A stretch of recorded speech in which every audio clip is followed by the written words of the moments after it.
I really think they're smoking crack over at Sony HQ. Let me explain. The PS5 Pro was revealed today. We've been anticipating, PlayStation fans been anticipating the announcement of this console. We kind of knew it was coming. A lot of leaked information and insider information kind of let us know that this week was probably going to be the week that it was going to be revealed.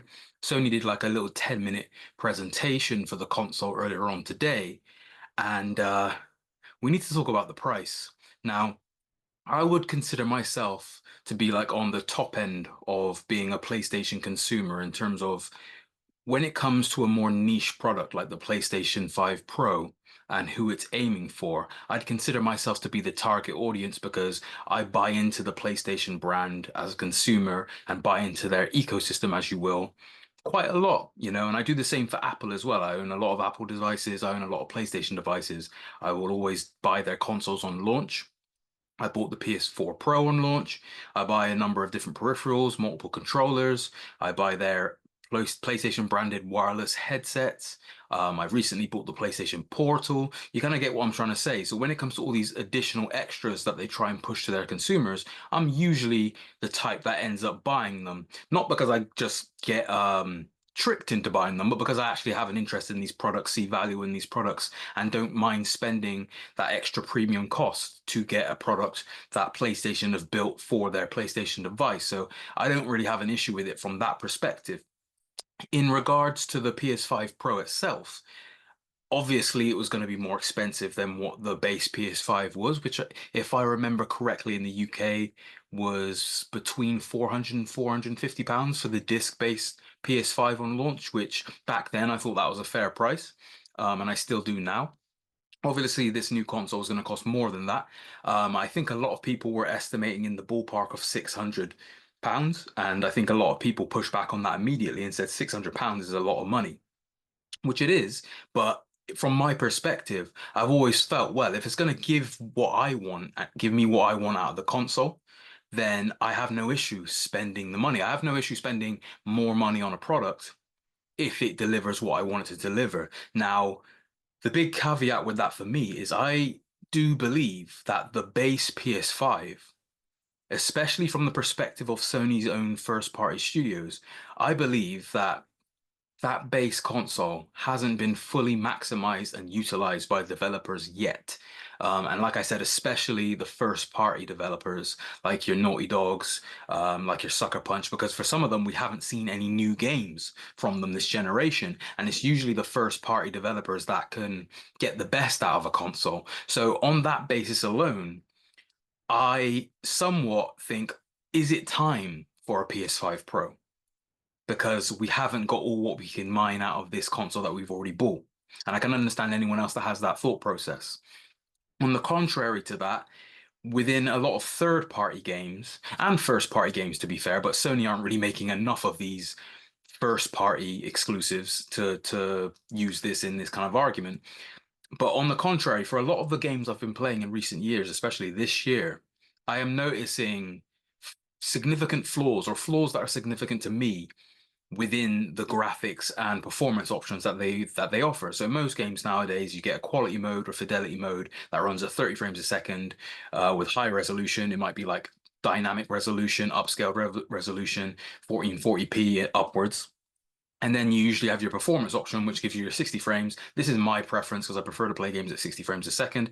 You usually get that, which is then the cost of the resolution. So you get a lower fidelity, but for higher performance. Now, some of the games that come into question in this year that I'm speaking about will have such a big hit on the resolution for the sake of performance that is actually quite disappointing and underwhelming. So, for example, I think the newly released Space Marine 2, which I will make a video on because I'm really enjoying it, that in performance mode will run at 60 FPS, but sacrifice the resolution and cut it right down to 1080p, which I think is actually unacceptable in 2024 on these consoles. And I definitely want more resolution, and I should be able to get more resolution out of my game in 60 FPS on a PS5. And there's other games like Black Myth Wukong, where when you put it in performance mode, it doesn't even hold a solid 60 frames. It kind of bounces between 50 and 60. The visuals take a big hit, and there's a bunch of aliasing on the screen. um, and a lot of like jagged edges, and the whole visual look of a lot of ghosting. There's a whole visual look of the game gets destroyed when running it through performance mode. And a big thing that happened in Black Myth Wukong, which was surprising to me, is in 60 frames per second performance mode, there's input lag. Which for a game like that, where your inputs need to be precise and on point with no latency, it's a really bad issue for a game like that to have. So I found that the balanced mode they offer in Black Myth Wukong seems to be the best of the bad bunch in terms of how to play that game, because the performance I think sticks around 45 to 60, but you don't get as much of a hit on the visual side. You get a slight dip on the visual side, but you don't get that input lag that you get at 60 frames per second. But what I'm basically saying is I can see on both sides why someone would say there's no need for a PS5 Pro at this point. The PS5 console hasn't been maximized. I genuinely believe that to be the case with the first party aspect.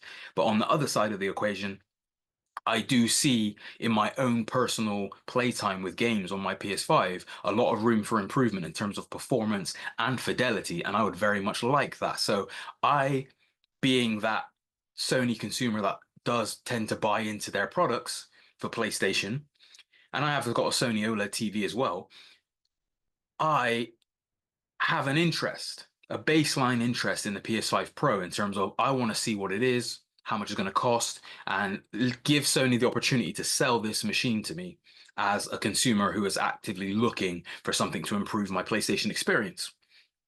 So we had this showcase that happened a few hours ago, and bizarrely, they kind of started off by heavily speaking about the spec of the PS5. Now, I understand why you would do that in terms of creating a baseline. So for people that are uninitiated or unaware, you kind of remind them what the PS5 can do from a technical standpoint, just so you can then speak up highly of the PS5 Pro and what that does different. What they ended up doing though is they were showing games running on the PS5 Pro in comparison to the PS5, but it was all games we've seen before, which I think was such a strange choice, because what I thought would have happened when the PS5 was going to get revealed, not necessarily today, because as soon as they announced a 10-minute event, I realized, okay, it's not going to be a showcase. They're going to just solely speak about this console, and that's it. But prior to that, what I expected Sony to do was put on a showcase, reveal it within the showcase, and then allow us to hear and see games that are coming in the pipeline. So we get more of a slate, which is something we haven't had for years, of what's coming first party wise exclusive, and allow us to witness new titles running on this console, so that the first thing we see on this brand new console is new games running on it. Things like Ghosts of Tsushima 2, for example. I thought we'd get to see something like that running on a PS5 Pro as our first experience of seeing what this console can do. In actual fact, the very first thing they showed off was a PS5 remaster of a PS4 game, which was The Last of Us 2. And it just seemed like such a bizarre choice for them to do that. And not show us things that are actually new. And I think that kind of started it on a weird note for me, just watching that showcase. And they eventually got through it, spoke about the spec of the machine, obviously in that kind of jargon that they create, because they don't really go into the details of the spec in a sense where you can get the core information, no pun intended, about the specifications of the machine and the power. So they spoke about the GPU, I think up to 45% faster. They spoke about this AI upscale, which I think will help like the resolution, especially in older titles as well. And what was the third thing they spoke about? I've forgotten what the third aspect they spoke about was. The ray tracing, advanced ray tracing. So that's fine, but there were no improvements to the CPU, which in my opinion is a concern. For the actual performance aspect of the console and the issues that we have with the performance on the current console, it's like there's no CPU improvement. So that is a concern. That's almost a red flag. It gets to the end of this showcase, if you will, of the console, and they reveal the price. And I see $699, £699, which for a start is like, whoa, okay, they're taking it at the top end of what people expected, even beyond what some people have expected. I was like, okay, that's that. That was kind of a bit of a shock. It was like, but okay, that's what that is. Okay. But then I noticed at the bottom it said vertical stand sold separately, which for a start, it's like you're selling a console for that amount of money and you cannot include the vertical stand. Like, so now you're expecting people to pay extra for that? That's ridiculous. The other thing I noticed straight away when I looked at the console, and of course there has been rumors about this over the past few weeks, is I looked at the console and I thought that looks incredibly slim. Doesn't look like there's a disk drive on it. And herein lies the biggest issue with the PS5 Pro, in my opinion. It doesn't have a disk drive. It's a digital only machine. It's a diskless console for £700. Which means, because Sony introduced an external disk drive for the PS5 with the slim model, and I believe when I checked yesterday, I've seen some people in America mention $80, but when I checked a few days ago for the UK websites like Amazon, etc., all I saw was £100, which means for someone like myself who does own a lot of physical games, still buys digital in the sale, but has a mixture of both, and would want a physical machine, for someone like myself in the UK, it will cost me £700 to get the PS5 Pro, the machine, and then I would have to go and spend an additional £100 just so that I can get the external disk drive that I can attach to the console and play my physical games. So in total, the PS5 Pro for someone like myself in the UK is £800. That's ridiculous. And the reason why, what makes that even more egregious, like I said, if it was just £700 for a console with a disc drive, PS5 Pro, I think I'd be beyond the halfway point of considering to make the purchase. Yes, it's expensive, but it will give me, I believe it will give me enough of what I need. So I would probably end up, or at least strongly consider to purchase a PS5 Pro on day one, on launch day, if that was the case. But as soon as that disk drive situation unearthed itself, it just looks like an immediate con, like an immediate play for Sony to try and swindle their customers. And I think it's a really bad look for them. And the principle of it alone just completely puts me off buying this thing on launch. And maybe even at all, at least until maybe GTA 6, depending on what GTA 6 can do on a PS5 Pro compared to what the base one will do. Maybe I'll consider buying one that like then, which will, at the earliest be towards the end of next year. And hopefully there might be a bit of a price drop then, or if they introduce a disc version at a better value. But aside from that, I just think the anti-consumer nature of them dropping the diskless version and then expecting you to pay a further £100 on top for the disk drive, knowing full well that a lot of their consumers own the disc version of the machine, of the base console, and own discs and still like to play physical discs. I just think it's a really bad look. And I actually think this is damn near a PlayStation 3 launch pricing level error for Sony. In terms of them, when the PS3 was officially announced, it was staggeringly high prices for the time, and that's what made the PS3 start on the back foot compared to the 360 for like a good 3-4 years at the start of that generation, is because the price was ridiculously high. I think it was something like in American dollars, $500, $600 for the different models, which is ridiculously high.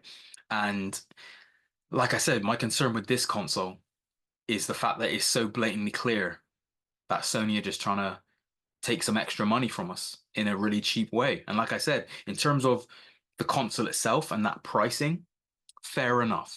Take it or leave it.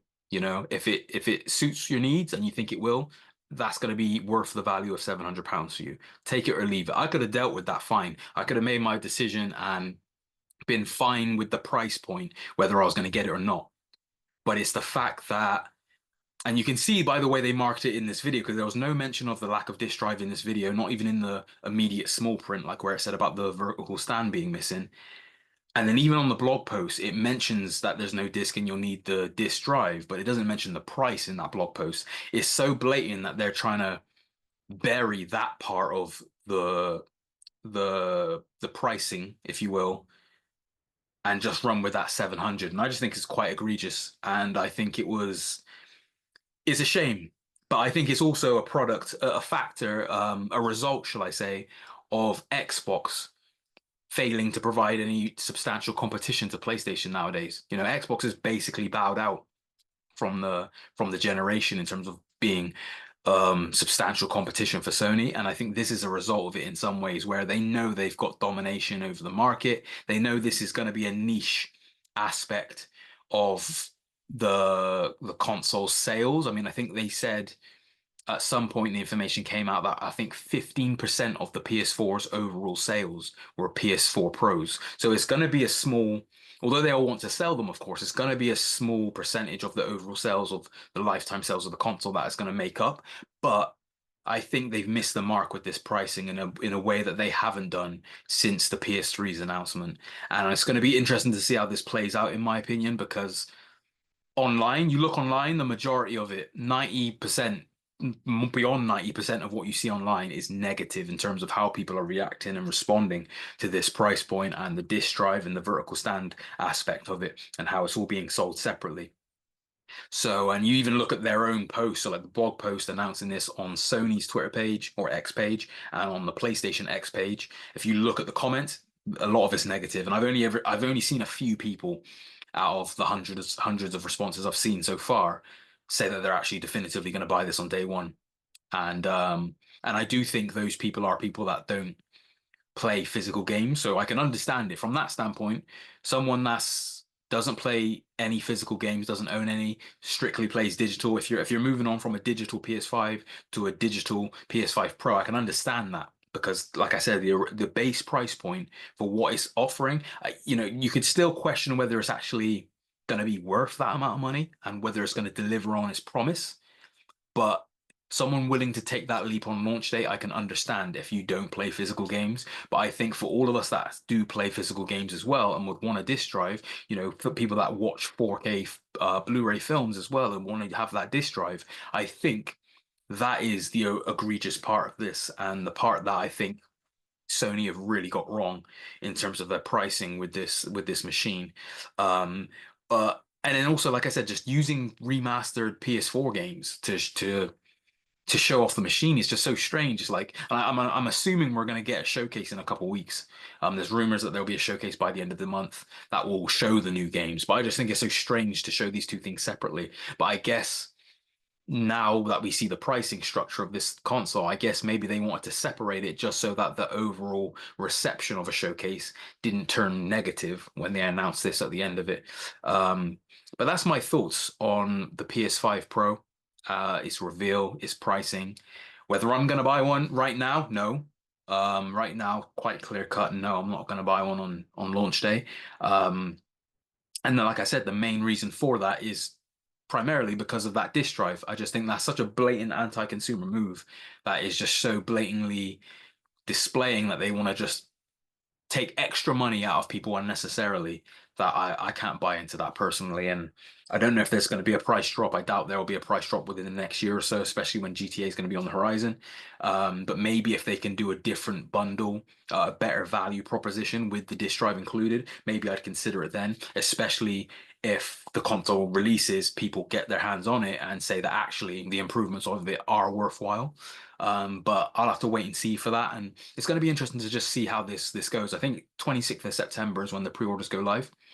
It's going to be interesting to see if it sells out on pre-orders or anything like that. I doubt it.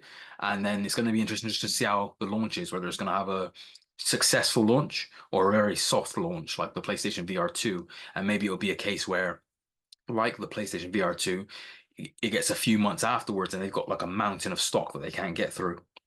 And that will kind of force their hand to either bundle things better value or drop the price. Because another crazy aspect about the price is the conversion rate. So it's actually more expensive to buy this console in the UK compared to America because it's both being sold at $6.99. So America is $6.99, the UK is £6.99. $699 converted to pounds is around about £535. So you're paying well over £150 extra than what you should be based on the conversion rate. And the other way around, £699 £699 in dollars is around about $914. So it's a lot more expensive in the UK as well. And the principle of that is quite You know, I can understand a little bit of a change in pricing structure. You know, I don't expect a direct one-to-one. So I wouldn't expect just because this console is $699 that it would be 535 in the UK. But, you know, £600 maybe, you know, compromise somewhere. It just feels like they've really tried to push. It feels like, you know, when you get a company that's really pushed their luck, they're like, right, we're going to try and stretch it. We're going to test the waters here. And it's like they've really tested it to the extreme, to the point where they're kind of taking the mick. And that's why I think over at Sony HQ, they've been smoking crack because yeah, I don't know how this is going to turn out for them, and they're gonna. There's no way that they're not aware of the immediate backlash to this online because it's quite unanimous. So it's going to be interesting to see how this all plays out for the rest of the year. And when this releases towards I think it's the 7th of November or something like that, it's going to be interesting. I'm gonna have my eye on it. But I'm not going to be buying one day one.